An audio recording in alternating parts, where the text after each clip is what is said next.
Cet accord de partenariat qui est passé aujourd'hui entre Air Madagascar et Air Austral est un moment historique.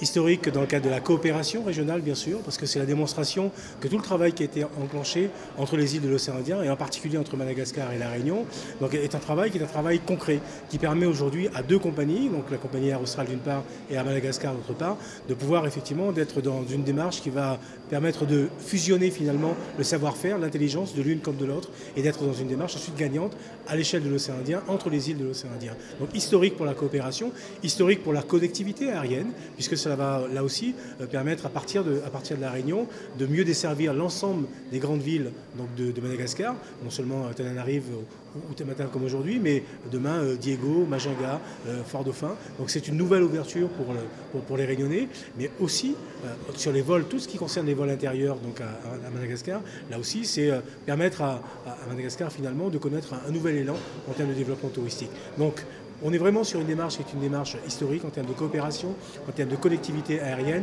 Et donc c'est tout le travail, encore une fois, que nous avons mené depuis 2010 maintenant, pour faire en sorte que nous soyons dans une démarche qui permette à La Réunion, qui permette aux Réunionnais, qui permette aux entreprises réunionnaises de mieux s'exprimer dans tout l'espace océan Indien. Ça va développer énormément donc, tout ce qui est flux des voyageurs interrégionaux, mais aussi au niveau international. Donc c'est pour ça qu'on est vraiment ravis de ce partenariat stratégique avec Air Austral et aussi la présence du président de la région La Réunion confirme aussi l'engagement justement du gouvernement français et en tout particulier l'île de La Réunion.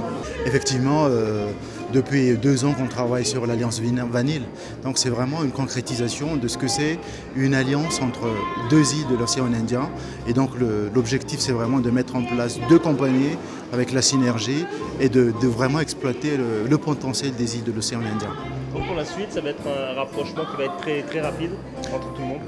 Effectivement, les prochaines étapes, c'est vraiment de mettre en place le parc d'actionnaires et donc l'entrée d'Air Austral dans le capital d'Air Madagascar. Et de là, c'est vraiment de mettre en place le business plan. C'est un moment historique. Je pense que c'est le premier partenariat de cette envergure entre les compagnies aériennes dans l'océan Indien, mais je pense que même au-delà, quand on regarde le reste des industries, c'est vraiment le premier partenariat stratégique à peu près de cette envergure. Et je crois que ça préfigure de ce mouvement véritablement de coopération renforcée, que d'ailleurs tous nos dirigeants appellent de leurs vœux et qui vont se mettre en place. Donc on en est vraiment particulièrement fiers.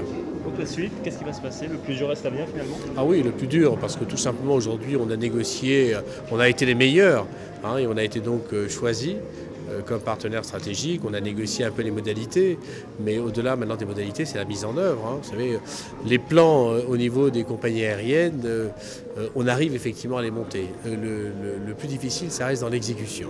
Donc voilà, un peu comme on a fait pour Air Austral en 2012, il va falloir maintenant s'atteler à la tâche.